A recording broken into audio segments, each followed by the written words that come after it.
Les animations est le sujet de la leçon qui va vous permettre de pouvoir rendre votre diaporama beaucoup plus vivant. Allons dans le menu, choisir l'onglet Affichage, sélectionner Volet Office tout d'abord. Et dans le volet Office, vous avez le menu déroulant et choisissez Personnaliser l'animation. Vous allez sélectionner cet objet pour le faire animer. Vous avez ce bouton qui permet d'ajouter un effet.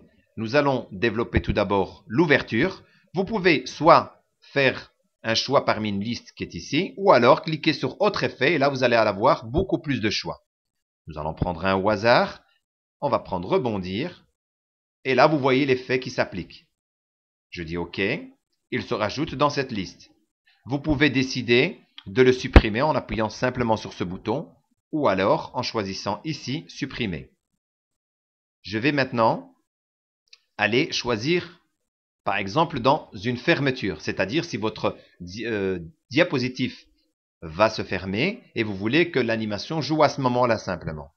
Ben, on va dire par exemple « Sortie brusque ». Voilà, il sortira à la fin de la diapositive. Je supprime celui-ci. Je vous montre un autre exemple, par exemple, avec la trajectoire. Au lieu de vous montrer toutes les flèches, là, je vous laisse le faire. Je vous montre qu'il est possible de pouvoir dessiner à main levée un chemin et il va le suivre. Si je décide de faire ça, pour terminer ici, eh bien, il va suivre cette trajectoire. Maintenant, à l'aide de ceci, vous allez voir, il y a un petit numéro qui s'est affiché ici, c'est-à-dire le numéro 1. Pourquoi? Mais parce que ici, pour que l'animation puisse jouer, je dois d'abord cliquer sur la souris. Si j'utilise après la précédente, il va utiliser numéro 0, c'est-à-dire qu'il va jouer de par lui-même une fois que la diapositive sera chargée. Donc là, je le remets au clic, c'est pas grave. Vous avez la possibilité de verrouiller, ça c'est une option par rapport au chemin tracé, de verrouiller ou déverrouiller, etc. Vous manipulerez de par vous-même pour vous rendre compte un petit peu de tout ce qu'elle peut vous offrir. La vitesse d'arrivée, etc. Je vais mettre par exemple très rapide. Donc là, il va bouger rapidement.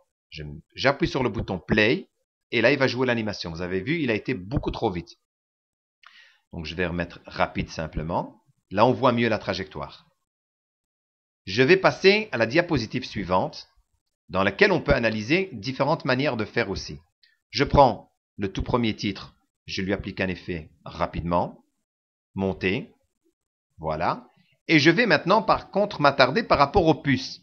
Les puces c'est intéressant, parce que comme elles sont reprises dans un seul groupe, eh bien en appliquant un seul effet, automatiquement chaque puce aura son effet. Je clique sur Ajouter un effet, je vais prendre ici par exemple vitesse légère, et elles vont s'appliquer pour toutes. Voilà, ils s'appliquent pour toutes. J'ai 1, 2, 3, 4 jusqu'au numéro 7.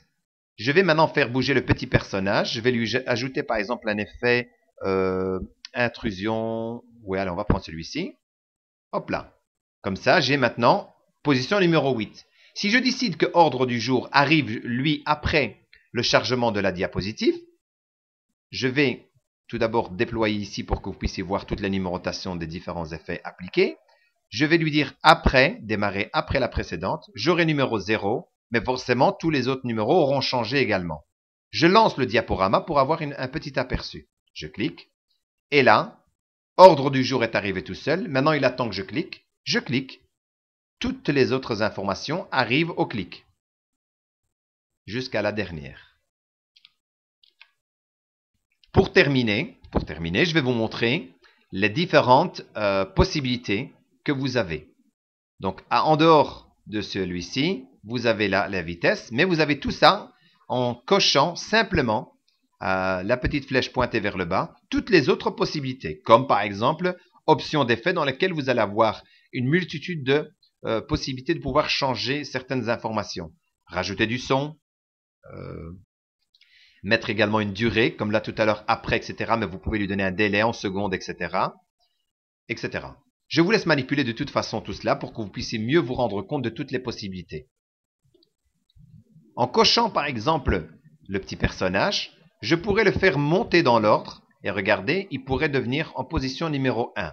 C'est-à-dire quand je vais lancer mon diaporama, eh bien c'est lui qui va se lancer tout d'abord et alors seulement le texte. Je lance et on verra. Voilà. Et après seulement le texte.